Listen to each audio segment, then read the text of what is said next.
Bismillah, wassalatu wassalamu ala sayyidina Rasulillah. Assalamualaikum warahmatullahi wabarakatuh. Alhamdulillah, alhamdulillah, thumma alhamdulillah. Alhamdulillahilladzi ja'alana min ummati sayyidina Rasulillah Muhammad sallallahu alaihi wasallam. Asyhadu an la ilaha illallah wa asyhadu anna sayyidana Muhammadan abduhu wa rasuluhu la nabiyya ba'dah. Barakallahu fiikum. Allahumma salli ala sayyidina Muhammadin fil awwalina wal akhirin. Allahumma salli ala sayyidina Muhammadin fi kulli waqtin wa hin wa ba'd. Alhamdulillah, puja puji syukur kehadirat Allah Subhanahu wa taala atas segala limpahan nikmat dan karunia yang tak pernah putus hingga saat ini kepada kita semua. Salawat dan salam semoga selalu tercurahkan kepada junjungan kita Nabi besar Nabi Muhammad sallallahu alaihi wasallam, juga kepada keluarga Rasulullah sallallahu alaihi wasallam, min azwajihi wa dzurriyyatihi min ali baitihil kiram, juga kepada seluruh sahabat Rasulullah sallallahu alaihi wasallam radhiyallahu anhum ajma'in, dan kepada seluruh umat Rasulullah sallallahu alaihi wasallam ila yaumil ma'ad insyaallah. Jemaah yang dimuliakan Allah Subhanahu wa taala, insyaallah hari ini kita akan melanjutkan kajian fikih Sirah An-Nabawiyah karangan Syekh Muhammad Sa'id Ramadan Al-Buti rahimahullah rahmatal abrar. Terakhir atau di pertemuan sebelumnya kita membahas tentang hijrah, ya, dan ini panjang sekali pembahasannya. Namun di pertemuan terakhir sampai kita di perjalanan Rasulullah Sallallahu Alaihi Wasallam yang berangkat sejak awal, ya, atau ada yang mengatakan pada tanggal 2 Rabiul Awal, ya, tahun ke-13 ba'dal bi'tsah, setelah kenabian Rasulullah Sallallahu Alaihi Wasallam. Baik, semua sudah berangkat, tinggal Rasulullah Sallallahu Alaihi Wasallam, beberapa sahabat yang memang ditentukan sama Rasul belakangan aja berangkatnya, dan sebagian sahabat-sahabat yang memang tidak mampu baik secara fisik ataupun ada faktor lainnya. Adapun yang mampu diminta untuk berhijrah oleh Rasulullah Sallallahu Alaihi Wasallam. Siapa yang menemani Rasulullah Sallallahu Alaihi Wasallam hijrah? Naam, Sayyidina Abu Bakar As-Siddiq radhiyallahu anhu. Siapa yang disuruh belakangan sama Rasul? Sayyidina Ali, ya, Ali bin Abi Thalib radhiyallahu anhu, karena disuruh menggantikan posisi tidur Rasul sallallahu alaihi wasallam. Tambah lagi ada tugas tambahan dari Rasul, suruh mengembalikan barang-barang orang-orang Quraisy yang dititipkan kepada Rasulullah sallallahu alaihi wasallam. Ini kita sudah bahas. Kemudian Rasulullah sallallahu alaihi wasallam berangkat bersama Abu Bakar As-Siddiq, ya. Tidak langsung menuju Madinah, tapi strategi Rasulullah Sallallahu Alaihi Wasallam, Rasul nginep dulu di Gua Thur, ya. Itu jarak tempuh 5-7 kilo lah dari mungkin, ya, dari area Masjidil Haram sampai ke Gua Thur, ya. Mabit di sana Rasulullah ditemani oleh Abu Bakar As-Siddiq radhiyallahu taala anhu wa arda. Ya, sebenarnya bukan berarti orang-orang Quraisy berhenti mencari. Orang-orang Quraisy mencari Rasulullah sallallahu alaihi wasallam, ya. Di jalan-jalan kota Madinah, di perbatasan-perbatasan kota Madinah, ya, sudah dicari, bahkan sampai juga tuh ke Gua Thur, ya. Sampai ke Gua Thur, sempat Abu Bakar As-Siddiq radhiyallahu taala anhu wa arda khawatir, takut-takut Rasulullah Sallallahu Alaihi Wasallam terlacak keberadaannya, ya. Yang dikhawatirkan adalah Rasulullah Sallallahu Alaihi Wasallam. Jadi udah sempat sampai tuh di Gua Thur, ya. Orang-orang Quraisy yang mengejar Rasulullah Sallallahu Alaihi Wasallam sampai kemudian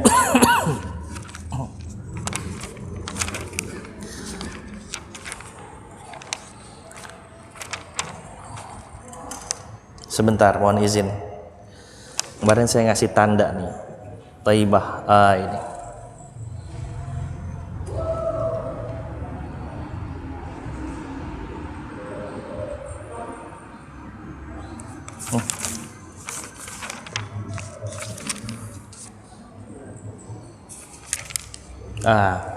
Ya.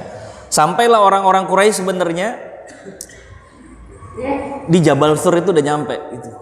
Mereka ngelihat kayaknya kesini nih tempatnya. Sampai Abu Bakar As-Siddiq sempat di dalam gua Sur itu ngelihat kaki-kaki orang-orang Quraisy yang berada di depan mulut gua. Udah kelihatan tuh di depan mata itu. Dan Masya Allah. Ya. Tapi memang Allah melindungi Rasulullah Sallallahu Alaihi Wasallam. Ya. Dalam beberapa riwayat diceritakan ada jaring laba-laba di sana, juga ada sarang burung, lengkap dengan burung dan telurnya. Yang nggak mungkin rasa-rasanya ada orang masuk ke dalam gua, sementara jaring laba-laba masih utuh dan ada sarang burung yang burungnya nggak kabur gitu. Ya. Tapi Sayyidina Abu Bakar udah ngeliat di depan mulut gua itu. Itu kebayang was-was dan khawatirnya seperti apa. Maka Abu Bakar As-Siddiq mengatakan, "Ya Rasulullah, law nazara ahaduhum tahta qadamaina la ra'ana." Ini orang Quraisy kalau ngelongok dikit aja ya Rasul, ini bahasa kita ngelongok ya. Kalau ngelihat ngintip sedikit aja ya Rasul, niscaya mereka akan ngelihat kita. Siapa yang ngomong? Abu Bakar As-Siddiq radhiyallahu anhu. Tapi Rasulullah sallallahu alaihi wasallam mengatakan, "Ya Abu Bakrin, wahai Abu Bakar," kata Rasul, "ma dzannuka bisnain wallahu salisuhuma." Apa pendapat kamu tentang ada dua orang yang sedang bersama-sama sementara mereka sebenarnya nggak berdua? Ada yang ketiga. Siapa? Allah Subhanahu wa taala yang menyertai mereka. Jadi Rasulullah lagi menancapkan iman dan tawakal kepada seorang Abu Bakar As-Siddiq radhiyallahu taala anhu wa arda. Tenang. Kita nggak berdua. Kita punya Allah yang melindungi kita. Ya. La takhaf wa la tahzan innallaha ma'ana. Jangan khawatir. Allah sama kita. Ya. Ini pelajaran tawakal jemaah. Tawakal itu irja'ul amri ilallah, mengembalikan urusan kepada Allah Subhanahu wa taala. Kita disuruh ikhtiar, sudah Rasulullah sudah ikhtiar, sudah ke Gua Tsur, maksimal sudah ikhtiarnya. Ya. Tinggal bagaimana yang menyempurnakannya adalah Allah Subhanahu wa taala dari semua ikhtiar-ikhtiar kita. Nabi Musa alaihi salam sampai di bibir pantai itu dikejar-kejar sama orang-orang atau pasukannya Firaun. Ya. Nabi Musa nggak tahu harus kayak gimana. Semua orang sudah mulai goyah imannya. Nabi Musa juga nggak tahu harus gimana. Yang Nabi Musa yakin itu Allah pasti akan nolong dia. Ya. Tawakal betul. Ya. Itu musuh udah berhadapan. Mohon maaf. Musuh udah ngejar, udah kelihatan wajahnya itu udah dekat sekali. Ya. Apakah Nabiullah Musa tahu bagaimana episode berikutnya, di mana nanti di mana nanti Allah meminta kepada Nabiullah Musa untuk mengetuk tongkatnya sehingga nanti terbelah itu lautan jadi 7 itu? Nggak tahu. Nggak ada yang tahu. Yang Nabiullah Musa lakukan hanya berpasrah kepada Allah Subhanahu wa taala dengan keyakinan penuh. Nah, ternyata betul Allah mengarahkan idrib bi asakal hajar, preng, dipukul sama Nabiullah Musa, akhirnya terbuka jalan. Nabiullah Yunus alaihi salam nggak jauh beda, dimakan sama ikan besar. Ya. Setelah dimakan sama ikan besar, di dalam kegelapan yang nyata sekali. Ya, kata para ulama tuh gelapnya tuh double, gelap di perut ikan, gelap di kedalaman laut, dan gelap di kegelapan malam. Jadi gelapnya itu udah kuadrat itu, double. Dia hanya berdoa kepada Allah. Itu jadi ikhtiarnya, karena memang saat itu nggak bisa apa-apa kecuali berdoa. Dan itu ikhtiar terakhirnya seorang Nabiullah Yunus alaihi salam. Dia nggak tahu episode berikutnya bahwa nanti Allah akan memuntahkan isi perut ikan yang di dalamnya ada Nabiullah Yunus alaihi salam. Nabiullah Ayyub alaihi salam yang diberikan ujian penyakit juga begitu. Jadi ini irja'ul amri ilallah, diperlihatkan dan diajarkan langsung oleh Rasulullah SAW kepada Abu Bakar As-Siddiq, dengan meyakinkan diri bahwa kita nggak sendirian, kita punya Allah Subhanahu Wa Taala. Huwa Rabb, Rabb ini yang memelihara. Rabb berarti Tuhan, yang mengarahkan berarti Tuhan yang memberikan hukum dan lain sebagainya. Maka kita punya Rabb. Ini Rasulullah lagi ngasih pelajaran sama Abu Bakar. Wahai Abu Bakar, kita nggak berdua doang. Sesungguhnya bersama kita ada Allah Subhanahu Wa Taala yang akan menjaga kita. Ma zannuka fisnaini wallahu salisuhuma. Ya. Jadi masya Allah. Maka Allah Subhanahu Wa Taala menjadikan orang-orang yang mencari Rasulullah Sallallahu Alaihi Wasallam dari para kufar Quraisy itu sampai nggak ada kepikiran untuk masuk ke dalam gua, dan itu mudah saja karena Allah kan muqallibul qulub. Allah yang bolak-balikin hati. Ada orang mau masuk, kata Allah nggak usah masuk, nggak masuk. Ya, yang jadi penentunya adalah Allah Subhanahu Wa Taala. Ya. Dan nggak ada tuh kebesit di pikiran orang-orang kafir Quraisy, ya, untuk ngecek ayatasa'al, untuk saling bertanya di antara mereka, amma yakunu bidakhilih, kira-kira di dalamnya ada apa ini? Nggak ada tuh kepikiran. Ya. Akhirnya lewat begitu saja. Ya. Setelah 3 hari dirasa semuanya aman, maka Rasulullah SAW memutuskan untuk keluar. Keluar dari mana? Keluar dari Jabal Tsur. Setelah Rasulullah dan Abu Bakar sudah menyiapkan seorang penunjuk jalan. Jadi Abu Bakar As-Siddiq, begitu awalnya beliau beli 2 onta yang kita ceritakan dulu itu, 1 onta untuk beliau, 1 onta untuk Rasulullah. Rasulullah mau dikasih, Rasulullah nolak, enggak, saya mau ngambil tapi saya bayar, kata Rasul.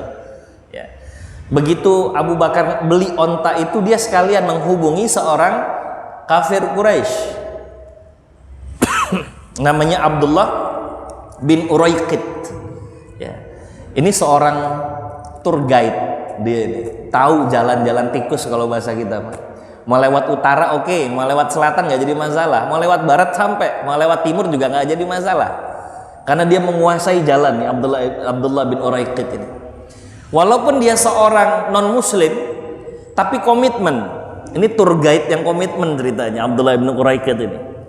Tolong tunjukkan kami arah ke Yathrib tidak melalui jalan yang biasa. Yathrib maksudnya Madinah, ya. Jalan yang nggak biasa. Dilah mereka. Nanti akan saya informasikan. Seperti kita ketahui, Sayyidina Abu Bakar As-Siddiq ini sudah mengarahkan keluarganya untuk membantu beliau. Ya, pelajaran kita kemarin itu.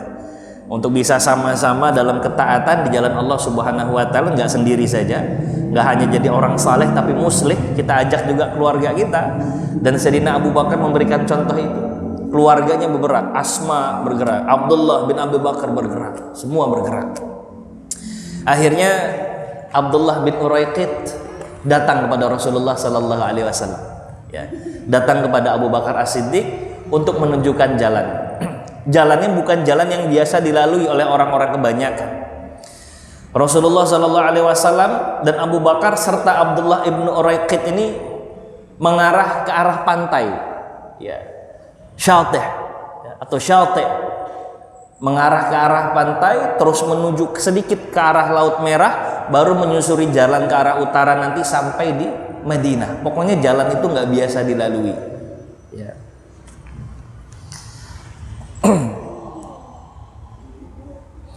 Wa kana qad ja'ala musyriku Makkah likulli man ata bi Rasulillah sallallahu alaihi wasallam wa Abu Bakar As-Siddiq radhiyallahu anhu dia kullun minhuma, ya. Sementara orang-orang Quraisy sudah nyiapin, ya, diat untuk Rasulullah sallallahu alaihi wasallam bagi siapa saja yang ngasih informasi dan berhasil menemukan Rasulullah sallallahu alaihi wasallam. Salah satu riwayat menyatakan dijanjikan 100 onta terbaik bagi mereka yang menemukan Rasulullah Sallallahu Alaihi Wasallam dan Abu Bakar As-Siddiq. Ya, 100 onta. masing-masing kepala. Wah, ini langsung kayak mendadak ini. 100 onta itu kalau kita 100 kendaraan jatuhnya. Karena onta itu kan kendaraan di zaman Rasul. Ya. Kalau punya 100 mobil apa nggak kaya kita, Pak? Showroom aja nggak segitu-gitu amat kayaknya. 100 onta dijanjikan bagi yang menemukan Rasulullah Sallallahu Alaihi Wasallam. Berita ini tersebar. Ya. Wa zata yaumin, satu hari, bainama kana jama'atun min Bani Mudlij. Bani Mudlij, nggak tahu ini benar. Kalau nggak salah Bani Mudjil, wallahu a'lam. Ada satu jamaah rombongan dari Bani Mudlij kalau di kitabah sini. Ya. Di dalam satu majelis mereka, kemudian di majelis itu lagi ada pertemuan, ada yang namanya Suraqah ibnu Ja'sham, ya. Terus pas lagi kumpul-kumpul dari Bani Mudjil atau Bani Mudlij ini, datang salah satu di antara mereka yang baru pulang safar. Ya. Safarnya dari arah utara, entah Damaskus atau dari mungkin juga dari Madinah begitu arahnya. Begitu datang, orang ini bilang, "Inni qad ra'aitu anifan aswadda bisahil." Tahu nggak? Tadi pas pulang, saya ngelihat ada bayangan orang itu di pesisir pantai. Ya, arahuma Muhammadan wa ashabuh. Saya ngelihat dan kayaknya itu Muhammad dan kawan-kawannya. Cuman dia nggak yakin nih, masih menduga-duga. Fa'arafa Suraqah annahum hum walakinnahu arahu ay yusna azma ghairihi 'anit talab. Ya. Faqala lahu innaka qad ra'aita fulanan wa fulanan. Suraqah kan tahu ada informasi yang menemukan Muhammad dapat 100 onta sallallahu alaihi wasallam. Ya. Tahu dia informasi itu, maka dia berusaha untuk mengaburkan informasi itu bahkan di hadapan golongannya sendiri, sukunya sendiri. Tujuannya apa? Biar dia yang ngejar, biar yang lain gak usah ngejar. Maka kata Suraqah, kayaknya bukan itu, bukan Muhammad. Yang lewat situ tuh yang setahu saya tuh fulan wa fulan, bukannya Muhammad. Dan arahnya nggak masuk akal kalau itu arahnya yang dia tempuh untuk ke Madinah, karena dia butuh cepat sampai ke Madinah. Lewat situ jauh. Itu ceritanya. Ya, informasi yang disampaikan oleh siapa namanya? Suraqah. Ya. Suraqah. Kafir, bukan muslim.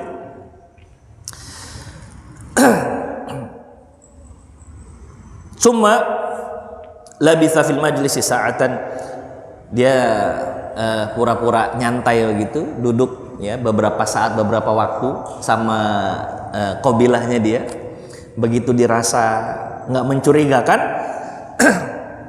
faqama faraqiba farasahu summa sara hatta dana minar rasul. Singkat cerita, dia langsung pacu kudanya untuk ngejar Rasulullah sallallahu alaihi wasallam ke arah yang disebut sama salah satu dari qabilah, salah satu dari qabilahnya beliau, ya, qabilahnya Suraqah ini. Dia pacu kuda. Rasulullah kan naik onta kan, pelan jalan gitu ya. Sementara kalau kuda ini speednya lebih cepat. Hatta dana minar rasul, benar tuh.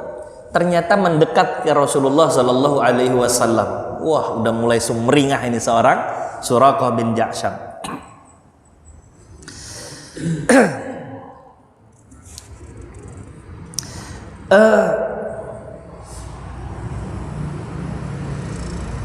Saking dekatnya itu Suraqah bisa ngedengar ya bacaan Quran yang dilantunkan oleh Rasulullah Sallallahu Alaihi Wasallam. Jadi ternyata Rasul sepanjang jalan tuh beliau Sallallahu Alaihi Wasallam baca Quran. Ya. Saking dekatnya Suraqah udah berada di posisi bisa ngedengar suaranya Rasul. Berarti udah dekat banget ya, karena udah bisa ngedengar. Itu paling jarak berapa meter saja. Kalau jarak dari sini sampai depan gerbang aja udah gak kedengeran. Ya. Dekat berarti berapa meter tuh? Udah deket ya. Berusaha untuk menghentikan Rasulullah Sallallahu Alaihi Wasallam, juga Abu Bakar.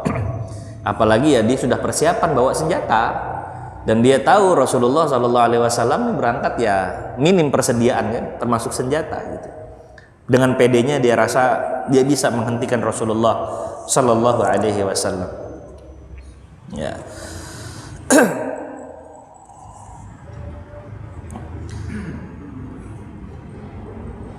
Kemudian setelah dekat, Abu Bakar nengok. Abu Bakar ngelihat, loh ada yang nguber nih. Gitu. Sementara Rasulullah masih dengan tenangnya melanjutkan bacaan Al-Qur'annya beliau sallallahu alaihi wasallam. Ya. Fasahat qa'imata farasi Suraqah fil ard hatta balaghat ar-rukbatain. Fa kharra anha summa zajjaraha hatta nahadat. Begitu ngedekat, ternyata kudanya Suraqah tiba-tiba ngerem mendadak, set gitu, sampai terpelantinglah Suraqah itu. Abu Bakar nengok nih, wah jatuh nih kata Abu Bakar. Sementara Rasulullah masih ngelanjutin perjalanannya, seolah-olah nggak terjadi apa-apa. Di situ ada siapa? Ada Rasulullah Sallallahu Alaihi Wasallam, ada Abu Bakar dan Abdullah ibnu Uraiqid. Ya, 3 orang. Akhirnya Suraqah ngambil lagi kudanya dia, dipacu lagi. Begitu mendekat, kudanya ngerem lagi mendadak. Ceret, ngerem mendadak itu nggak mau lari, Suraqah kepental lagi. Dan Suraqah saat itu langsung sadar bahwa apa yang dilakukannya ini salah. Ya. Itu udah dapat sinyal dari Allah itu. Jangan lanjutkan pengejaranmu kepada Muhammad sallallahu alaihi wasallam. Ya. 2 kali kudanya ngerem mendadak itu. Jatuh dia. Tapi alhamdulillah aja Suraqah sadar ya, bahwa yang dilakukan ini sebenarnya nggak tepat, salah. Ya.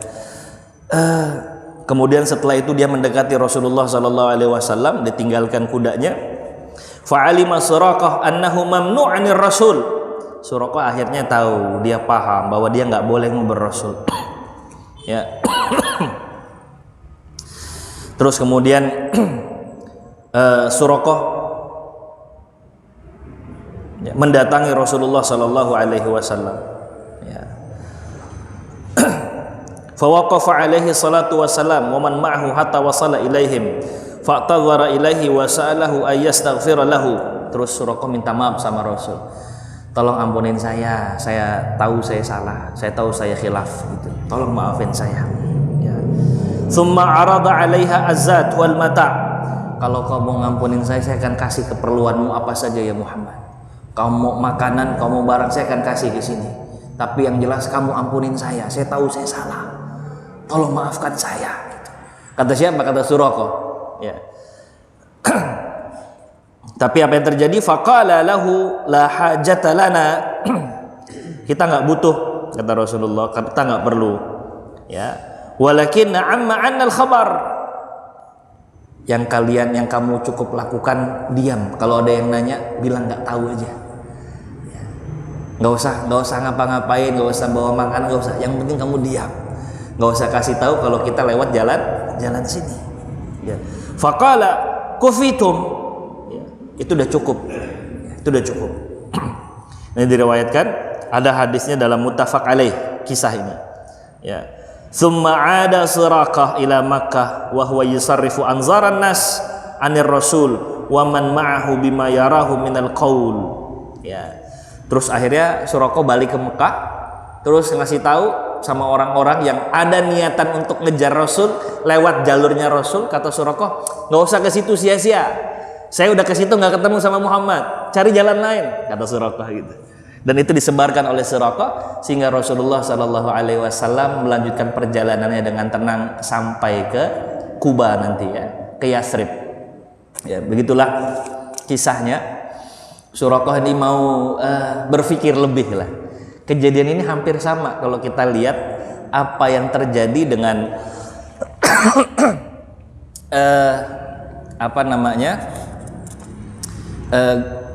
pasukan gajah.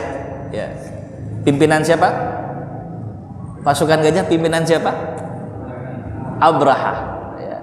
Abraha. Itu kan sama tuh. Gajahnya nggak mau ngelanjutin perjalanan kan? Gajahnya udah stuck, diam di situ. Dipecut, nggak mau jalan. Ditarik, nggak respon. Begitu diarahkan ke arah sebaliknya, Oh ternyata mau. Ditarik lagi ke arah Ka'bah, kan pengen ngancurin Ka'bah kan. Tapi nyatanya gajah-gajah ini nggak mau jalan lagi. Tapi mereka ini sudah kandung dengan keinginannya untuk menghancurkan Ka'bah sehingga buta mata hati mereka itu. Padahal Abraha ini termasuk raja Nasrani dan alim gitu. Tapi dia nggak mau untuk menerima sinyal-sinyal dari Allah Subhanahu wa taala. Ya. Dia tetap paksakan, nggak mau. Ya. Dia tetap untuk berusaha menghancurkan Ka'bah itu. Sehingga akhirnya Allah kirimkan burung untuk menghancurkan Abraha dan pasukannya. Sementara Suraqah enggak begitu. Begitu dia tahu ini sinyal, dia nggak boleh ngejar Rasulullah Sallallahu Alaihi Wasallam. Akhirnya dia aminkan itu bahasanya.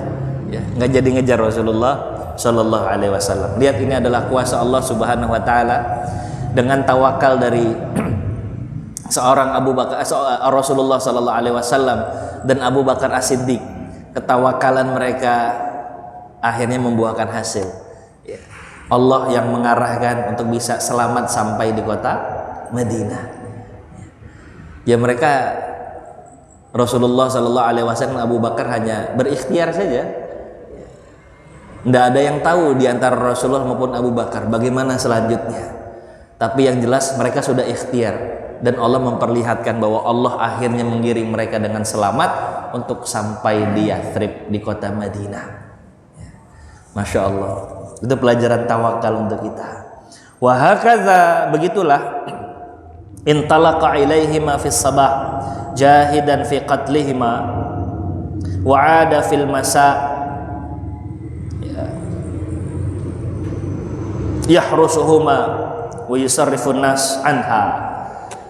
Paginya masih pengen untuk memerangi Rasulullah Sallallahu Alaihi Wasallam, tapi sorenya udah berubah, malah mengalihkan perhatian orang-orang yang mau nguber Rasulullah Sallallahu Alaihi Wasallam. Jadi Allah tuh kalau mau buat skenario ya terserah Allah saja. Ya. Tapi kita diminta untuk ikhtiar, nggak diam terus nunggu keputusan, nggak begitu. Yang ada kita harus bergerak, kita harus ikhtiar, mencari asbabnya. Terlepas nanti Allah ngasih jalan melalui asbab yang kita ambil apa bukan, nah itu terserah Allah sudah. Yang penting kita nyari asbabnya saja sudah. Ya. Nyari ikhtiarnya. Orang sakit berobat itu ikhtiar. Ya. Nanti kita mau sembuh dari obat yang kita minum, atau mungkin tiba-tiba ada tetangga datang ngasih obat nggak tahu cocok sama kita, itu terserah Allah sudah. Tapi kita diminta untuk mencari asbabnya. Ada orang kekurangan di rumah, lagi nggak punya uang buat makan siang, nggak bisa hanya tinggal di rumah saja. Dia harus nyari asbabnya untuk mendapatkan kebutuhannya dia hari itu. Ya. Entah dia coba untuk kerja serabutan misalnya. Ya. Terlepas nanti ternyata ada orang lain datang terus ngasih uang ke dia cuma-cuma, itu kuasa Allah. Tapi kita diminta untuk mencari ikhtiar itu. Ya Rasulullah kan nunjukin ikhtiarnya itu. Dia nggak diem, ya udah, saya juga toh Rasul, utusan Allah, pasti selamat lah. Enggak. Rasulullah ikhtiar. Dan kemudian Rasulullah tidak memilih jalur terang-terangan seperti siapa? Umar bin Khattab. Itu bagian dari ikhtiar. Ya, Umar bebas memilih ikhtiarnya beliau dengan terang-terangan mengatakan saya akan hijrah, yang mau mau menghalau saya silakan, kata Sayyidina Umar. Tapi Rasul nggak begitu, ikhtiarnya Rasul ya dengan cara diam-diam itu. Bukan berarti nanti Umar lebih berani dari Rasulullah, enggak.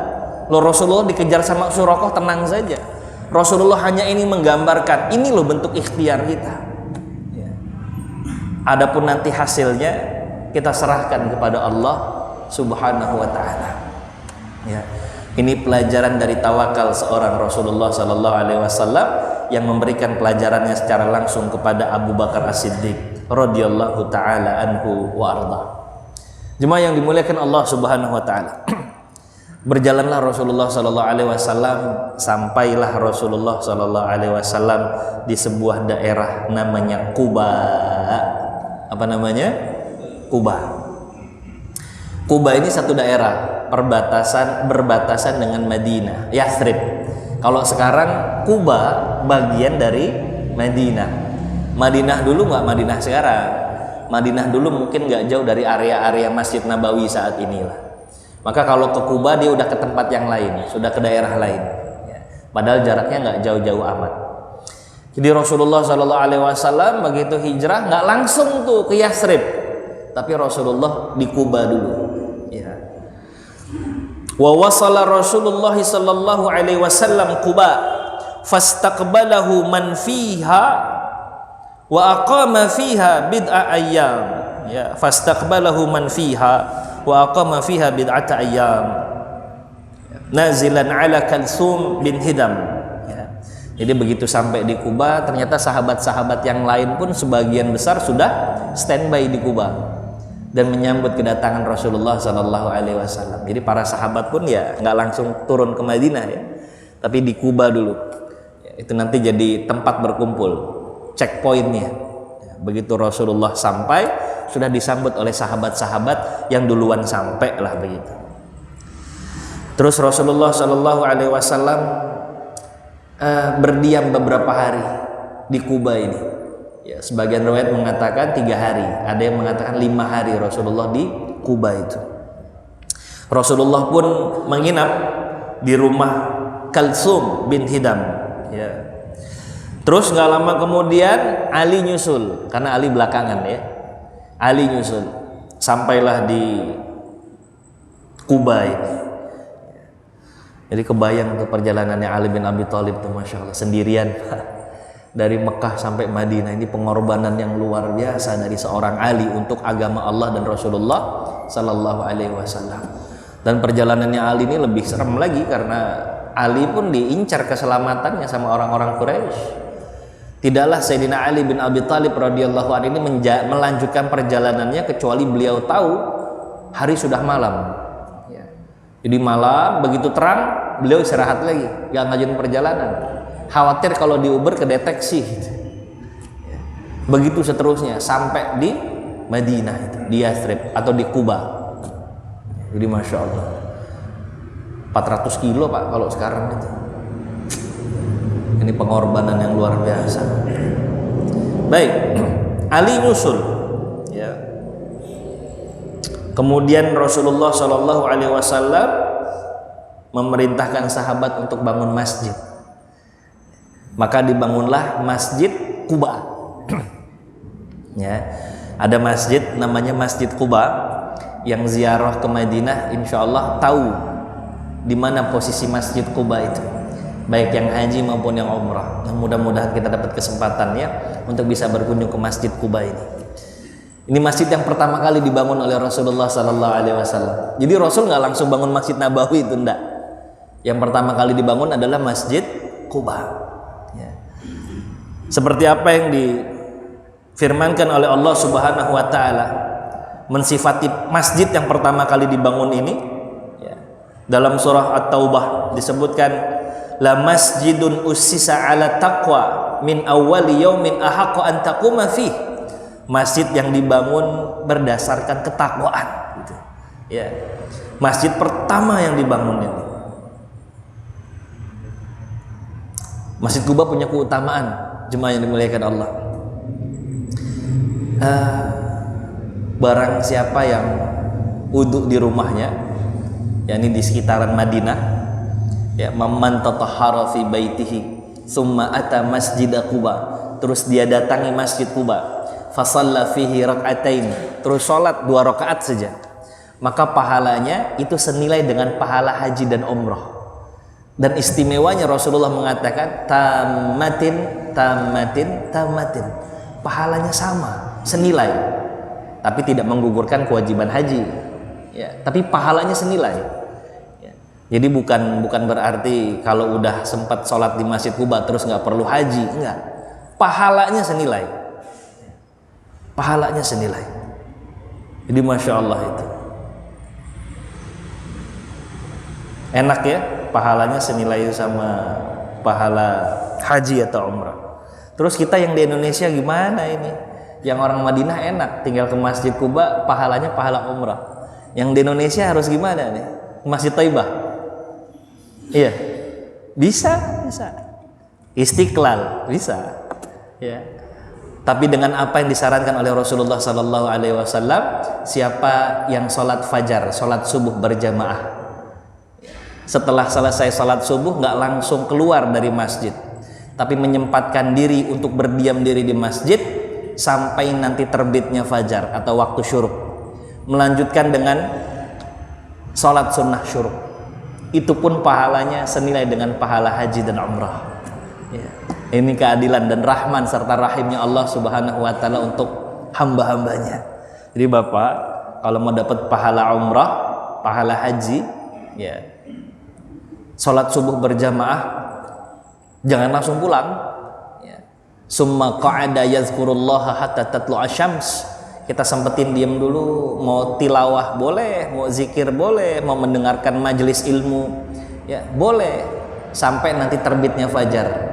Setelah itu lanjut dengan sholat sunnah syuruk 2 rakaat. Itu pahalanya senilai dengan pahala haji dan umrah insya Allah. Ya. Nah, itu masalah keutamaan Masjid Quba. Baik, jemaah yang dimuliakan Allah subhanahu wa ta'ala, Rasulullah sallallahu alaihi wasallam beberapa hari di Quba ini, ya, melanjutkanlah perjalanan Rasulullah untuk bisa masuk ke Yathrib atau ke Madinah, di mana orang-orang Ansor semua sudah menunggu Rasulullah sallallahu alaihi wasallam. Ya. Maka pada tanggal 12 Rabiul Awal menurut sebagian riwayat, alama zakarahu Al-Mas'udi, seperti apa yang disebutkan oleh Al-Mas'udi, ya.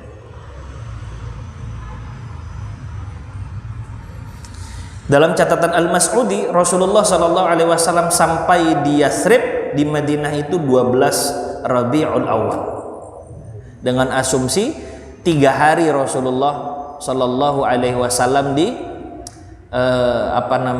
di Quba, berarti perjalanannya ya kurang lebih 9 hari, kurang lebih perjalanannya Rasulullah sallallahu alaihi wasallam, ya. Jadi panjang tuh perjalanannya. Begitu Rasulullah sallallahu alaihi wasallam datang, orang-orang Ansor ternyata udah nunggu Rasulullah sallallahu alaihi wasallam. Bahkan nunggunya itu udah berhari-hari. Ternyata begitu tersiar kabar Rasulullah udah sampai di Quba, orang-orang Madinah tuh udah siap-siap. Tapi ternyata kan Rasulullah tuh 3 hari di Quba itu kan, sempat bangun masjid dulu malah. Maka setiap hari mereka nunggu. Orang-orang dewasanya, anak-anaknya, laki-lakinya, perempuan-perempuannya ikutan nunggu, Pak. Itu Rasulullah sallallahu alaihi wasallam. Ya. Dan perempuan berdasarkan adat di Madinah itu nggak lazim sebenarnya untuk keluar rumah itu.